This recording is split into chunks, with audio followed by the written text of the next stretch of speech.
right, everybody. Welcome to another episode of Cloud Talk Live. My name is Jeff DeVerter, Chief Technology Evangelist for us here at Rackspace Technology. And you may have noticed, this is a different time, and this is not my normal background. Well, welcome from VMware Explore, and I'm so excited to be here today. Now, even though it's a different time, it is the same day, in a different location, the rule is still the same. Maybe there's some new folks who are watching. So here's what we do here. I'd love for you to introduce yourself. You know, the little comments down below, up above. Be just like, well, LinkedIn user who said hi. Introduce yourself. Tell us who you are. Tell us where you are in the world. Now, when we do this earlier in the day, we're able to get folks a lot farther east, AKA Sydney, or even in India. So I'm wondering how far we're going to reach. But I want to welcome you to another episode, folks. Again, my name is Jeff DeVerter, and I'm going to be joined by, well, somebody who you're not going to necessarily think would be at the VMware conference. In fact, that's what we're going to talk about here today. So introduce yourselves in the comments down below. If you want to get a hold of us, have some feedback perhaps, well, just send an email over to solve@rackspace.com. And when I've got that, well, then I can respond back to you. All right, Nigeria first in. Welcome. So excited that you are here. It never ceases to amaze me how far away some of you folks are. Sean Gardner, if I can count on anybody showing up, it's going to be you, friend. Welcome. We've got Leeds is here. So glad for that. Dallas is here. You know, don't be left out, folks. Introduce yourselves. I'll call you out, maybe, if I remember to. Anyway, so let's get into this. Actually, while you guys are introducing yourselves, we've got this fancy new graphic that I can't wait to show you. Daniel, go.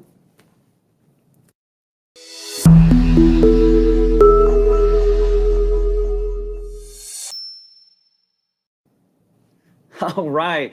Well, welcome. And I got to actually call out, you know, here I've got Craig here, but look, we've got the Grand Canyon is here. Alabama is here. Belgium is here. Boston is here. All the Bs are here. Craig Fletcher, welcome to the program. Thanks, Jeff. Thanks for having me. It's a real privilege to be here representing Google Cloud, Google, and our partnership with VMware. So glad that you're here. I said, you know, hey, I'm at the VMware conference, and here I'm talking to Google. Who knew? I mean, does that even make sense? It doesn't make sense. We'll get into but it. We're going to get into all that in a minute. And it's also sort of freaking me out a little because all of these are normally, my guest is thousands of miles away, and I talk to them through the little camera. But you're sitting right next to me, look, almost awkwardly close. Look, I'm touching him. Right there. We're really, this isn't virtual. He's not a hologram, folks. I tried to hit him before, and it hurt. It should have. Carlos, glad that you are here. Who else? India is here, up a little bit late, but glad that you're with us. Can you believe how wide this audience is? Pretty cool. We started with Nigeria, so I mean that took the cake right there. We have India, Boston, everywhere. Where's home base for you? I live in Denver. I love Denver. And I'm actually a Colorado native, which is rare. That is rare. Yeah. You're not a Californian living in. Well, I moved to Denver when I was 18 months old. I was actually born in California, but I was hoping you wouldn't ask me that. You didn't have to tell me. I don't remember living anywhere else. You said I was an infant in Denver. You know, I moved here in diapers. I moved to Denver in diapers, so I'm going native.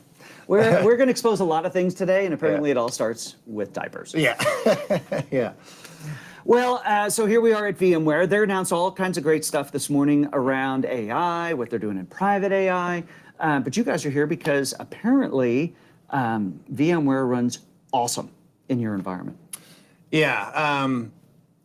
Our offering, VMware Engine, which we'll get into in a minute, is I think it's surprisingly welcomed by our customers. Anytime we get into a pilot or a proof of concept and our customers get to put their hands on it, we usually win. We usually win the project.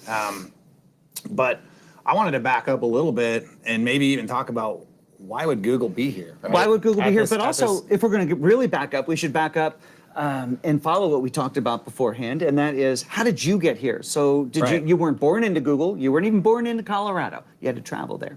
So where did it all start for you? I mean, it was an infrastructure road, really. Yeah, I mean, I got into the industry in 1994. Yeah. I got invited to come meet my buddy's boss. He thought I'd be good at technology. Yeah. I was waiting tables and studying biology in school, and she gave me a chance, and you know, nobody ever gets anywhere without someone giving them an opportunity. And I don't think it was an opportunity I even deserved, really. But, really? But you made good on it. Yeah, her name was Cindy Adams. She gave me a chance. I think I started at $8 an hour and just doing really basic things, and that was almost 30 years ago. And 30. spent most of my career on the customer side. Okay. Eventually worked my way up to a CTO role in a Fortune 400 business, and then That's like the old Seinfeld, I went out, yada, yada, yada, I got a CTO job. pretty much there are a lot of steps in there. But my career's been pretty unique too because I've transitioned between the provider side and the customer side a couple of different times. Okay. So yeah, you had a little Dell in there, you had Yeah. some VMware in there. yeah, and the first 15 years on the customer side, then Dell, then back to the customer side. Then I actually worked at VMware for 4.5 years. Okay. Before I came to Google about 3 years ago next week. Okay, It's so my three three-year years ago next week. That's Yeah. almost an old timer in Google land. I know, been here forever. I know. We have to pause again because, well, of course we have Texas, but Panama, Portugal, all the P's represented. Thank Wow. you.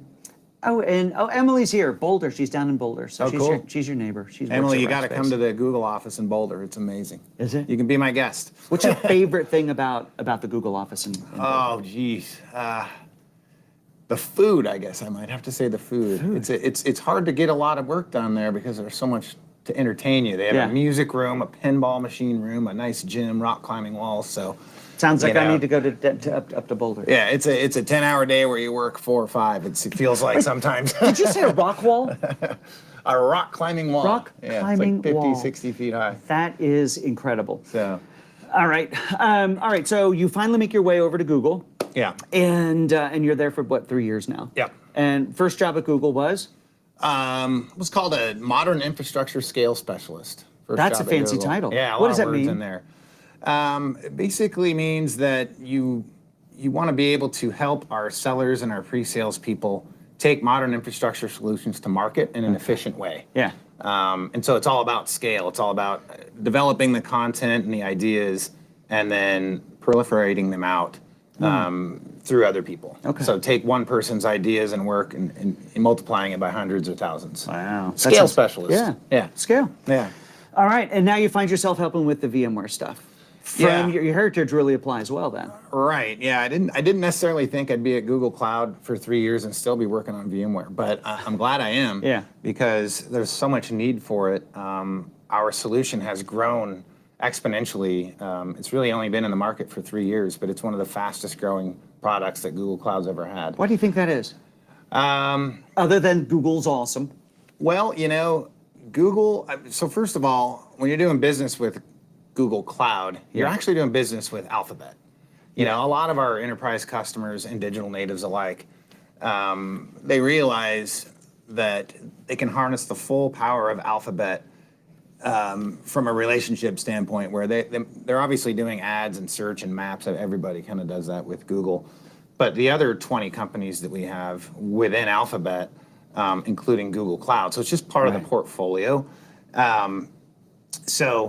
We've taken what we've learned building these planet scale apps with 2 billion plus users, and we've applied that to the Google Cloud architecture. Okay. Some of those disciplines like site recovery engineering, we invented Kubernetes a long time ago. Microservices architecture and all that. So some folks would say you were kind of late to the cloud game, but I think we were actually first because we built it ourselves for ourselves. I think you were. So that's kind of the way I look at it. I mean, you guys build. I mean, it starts with search. They say the bookstore company, started with books and then figured out how to resell that capability. Exactly. And that's how to say a company without saying a company. Right. And I don't know who you're talking about. I don't even know. But you guys, I mean, you start with search and perfected what was happening there, and then figured out how to do it elsewhere. Yes, exactly. Yeah, exactly. So here we are at VMware. You're a VMware guy. You come from infrastructure. Tell me about how VMware runs inside of the Google world. Well, so Google Cloud VMware Engine is a fully managed first-party service. Okay. Wait, not everybody gets what fully managed first-party service means. Yeah, let me explain that. So what does fully managed mean when Google says that this service is a fully managed service? Right, and it's a new paradigm shift for a lot of folks who've been running their own VMware environment for their whole career. But when I say fully managed, obviously I mean something that's very near and dear to Rackspace's heart too, like the co-location, the facility, the lifecycle management. But we have our own support and engineering teams. They're all Google employees. Yeah. We do all that patching, lifecycle management. We basically fully manage the VMware private cloud stack with a lot of our own goodness under the covers. So you're just exposing APIs, you're exposing, you know, the essentially then the management interface. It's just the interface. Yeah. Everything, operating system and above, the customer manages. Everything below, we manage. It's you guys. That's right. Yeah, and it has all the same properties of other cloud offerings. So it's a first party. We even like to call it a cloud native service because all the capacity on demand, scalability, operation, OpEx billing model, all those things apply to VMware. Really? That's super interesting. Yeah. All right, anybody who's watching this, are you guys running VMware in Google? I'd be curious to know. Rough customer counts without giving away things you're not supposed to give away. I'm not totally clear on what I'm supposed to give away. Okay. Well, then let's just tell them everything. I could say that it's in the hundreds of customers that are running production workloads in VMware Engine. So yeah, we can talk about why and whatnot, but that's about how many right now, and with many active pilots going on always. So let's describe then for folks, if they're going to come and they're going to move their estate from on-prem and they're going to move their VMware estate into Google. What does a day in the life start to look like for them, and how does it change? You mean the process of migration itself? No, or once they're there. Migration? Once they're in, everybody knows how to migrate. Yeah, especially with our partners, right? Because it is actually harder than people think.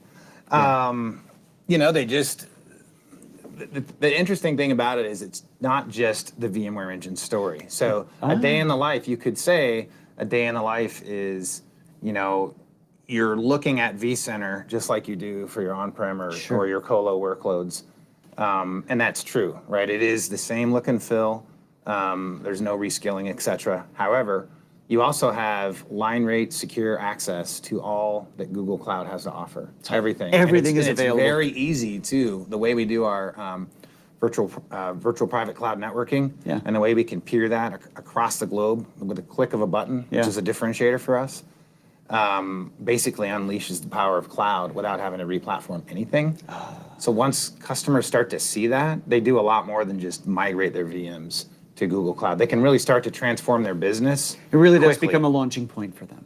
100%. Yeah, and by the way, and we don't like to say this because we always want ourselves to be that primary cloud provider, but a customer can pack up and go home if they want to. It's because we haven't changed platform. anything intrinsically. It's still a VMware virtual machine. That's right. You can actually migrate back out without any downtime, without any replatforming, just the same way you came back in, which a lot of customers like. Not that you'd want to. Yeah, not that you'd want to, but it's there. It's there. Yeah. You're not locked in, because that is a big challenge with when you think about migrating to the cloud, and that is the vendor lock-in. Everybody gets really concerned about that. Right. And when you do full transformation, you know, if I'm going to go serverless, I really am locked in. Now, it's true. There is less lock-in with a container. There's some, but there's on the orchestration layers you start to feel it.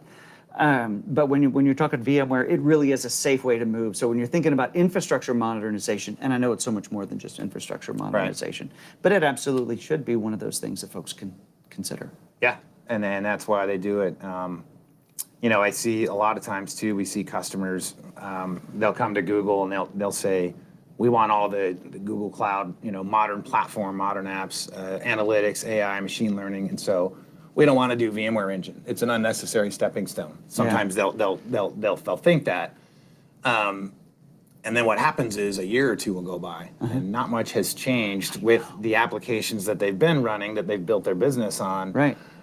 Then we start to find out that VMware Engine is the best choice, and it's not an either and. It's not an either or, rather. It's a both and. You don't have to choose. I'm going to re-platform everything, or I'm just going to lift and shift.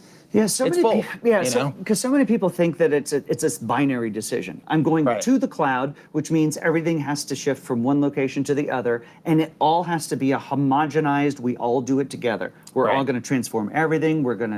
Everything's containers. Everything's whatever. Right. But at the end of the day, what it requires is a thoughtful consideration of what are the company's goals. So it always starts with business outcomes. Always. And then second to that would be on an application by application basis, where's the best home for this? Exactly. Yeah, I call that app rationalization, or, you know, every CIO in the world is looking at their portfolio of applications going, what am I going to do with all these It's too things? many. Yeah. And what the heck are we doing with them? Right, exactly. So it's part of the answer. VMware Engine's part of the answer. Right. Kubernetes engine, compute engine, serverless, cloud run. There are a lot of different reasons why you'd use all of these technologies. Yeah, and it's an interesting thing when you think about,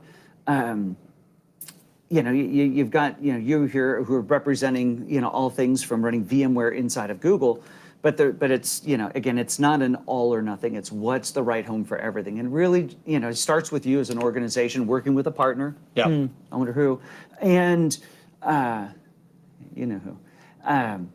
And then figuring out what are those major buckets, and then what are the guidelines that fit into those buckets, and around those buckets, around technologies. Is it VMware? Is it bare metal in some cases? Is it Kubernetes? Is it more cloud native type Right. capabilities? And then what are the rules for what apps go into which area? Yeah. And that's the hardest thing. I always equate it to, because just about a year and a half ago, 2 years ago, we moved. And what is the thing you do when you move? You discover the garage, and that has every hobby you ever had if you've been in there for a while. But they sort of settle. That stuff settles in there, and applications are like that. There's stuff Right. you forget about. When are you gonna- Exactly. And then you find out about it during your migrations. That's right. And what are you going to do with That some didn't of work. that stuff? Yeah. That's right. Yeah.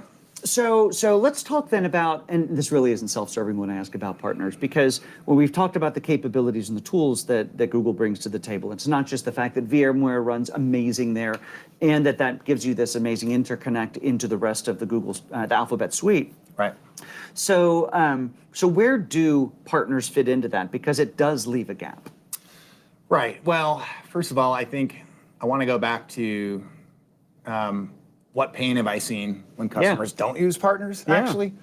A lot of times, customers figure, hey, it's VMware to VMware. I can do this. I don't need a partner. I Right. don't need Google Professional Services.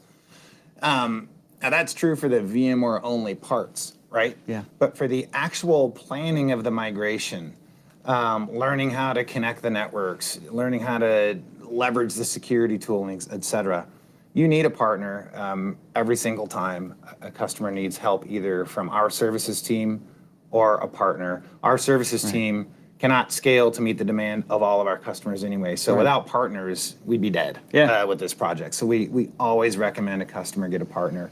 We provide funding also for the assessment phases, for the pilot proof of concept, so that it's really no risk to the customer. Yeah. All right, we'll help you rationalize your whole environment, rack space, with your heritage as a colo provider and a hosting company. You know exactly how to do all that stuff. You know you're not just moving a bunch of VMs, you're moving an entire environment. So you have to consider all kinds of things, from regulatory compliance to firewall rules to all sorts of things that don't live in the world of VMware. Yeah. So without that experience and knowledge, it's going to be tough, even though it is the easiest way to migrate to cloud.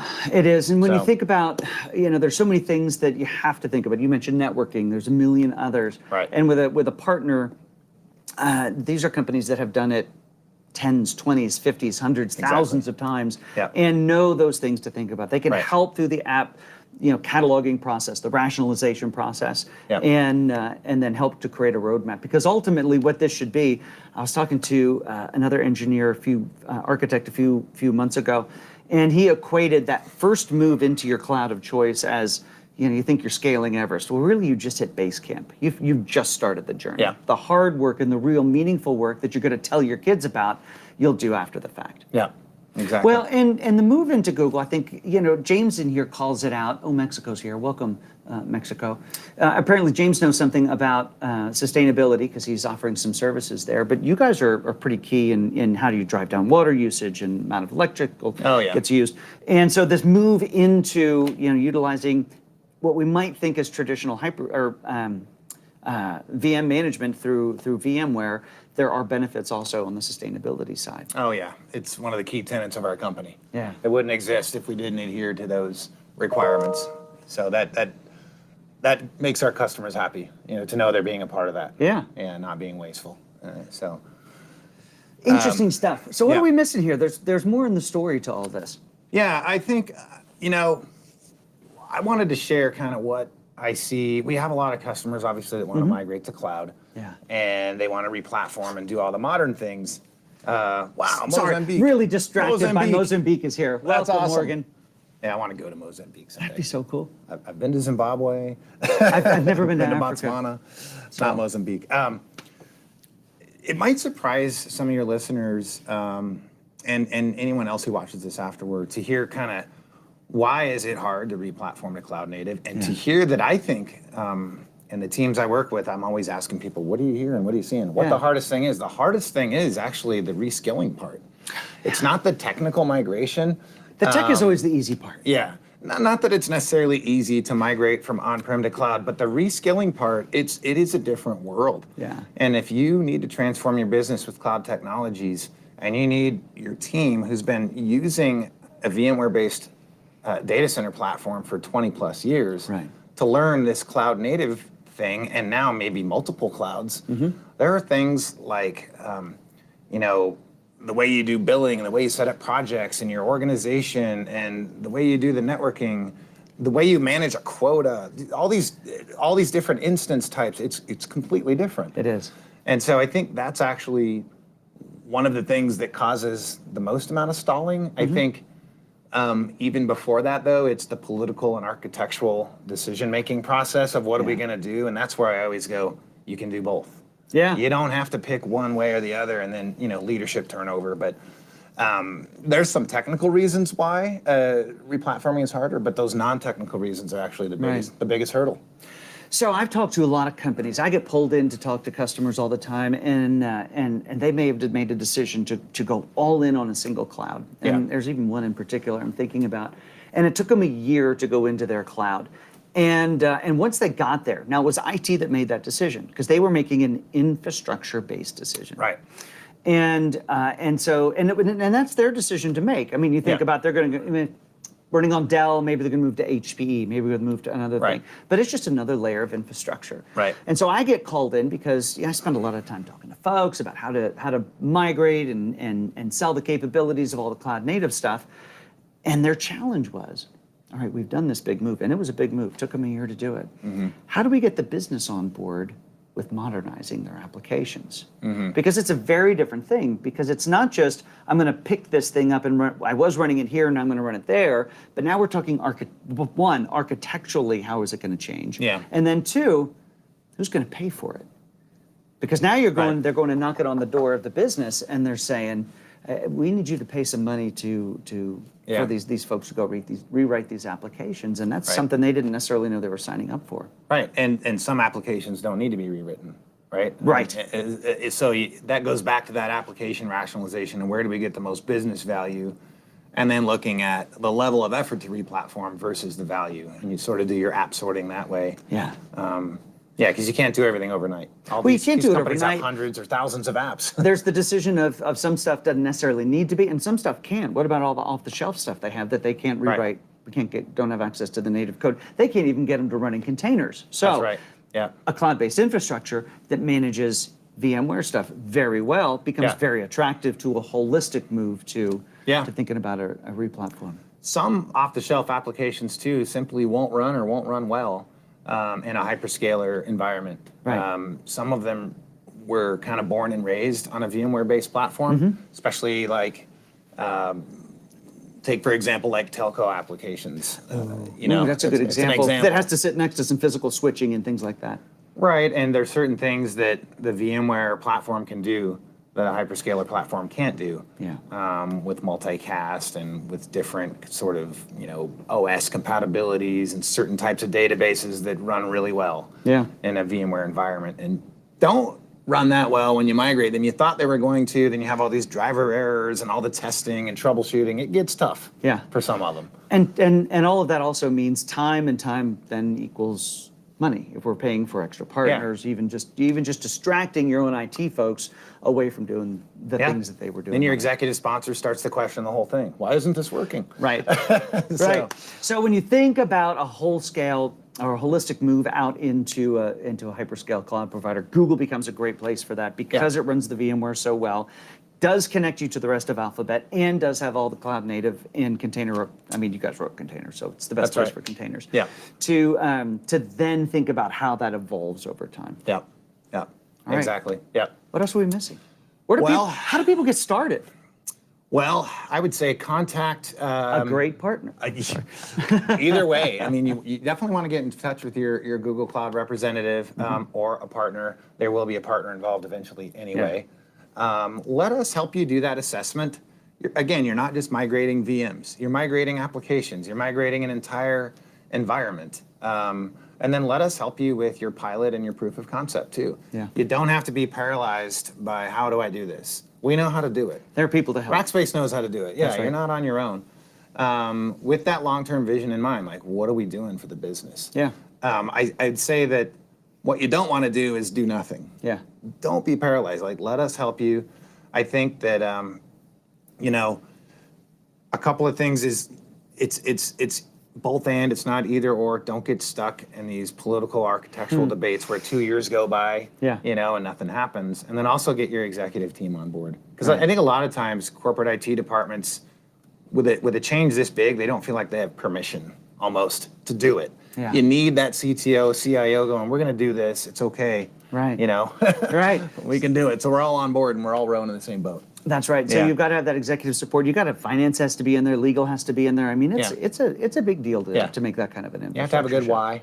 You know, a why that inspires, right? A mission. What's the benefit that the business is going to get? How's it going to enable your business, whatever it is that you do, to do it better, faster, cheaper than your competitor? Exactly. Yeah. I mean, we see companies that do migrate to Google Cloud on VMware Engine, and they get those business outcomes they want very, very fast without replatforming. ADT is one that comes to mind. Their case studies on our website. I was going to ask about that. Yeah. Yeah. I mean, they accelerated their analytics query times 20 to 30x from hours down to seconds from VMware Engine. Wow. Right. So they put their database from VMware Engine into Google Cloud, run BigQuery against it, visualize it with Looker without replatforming everything.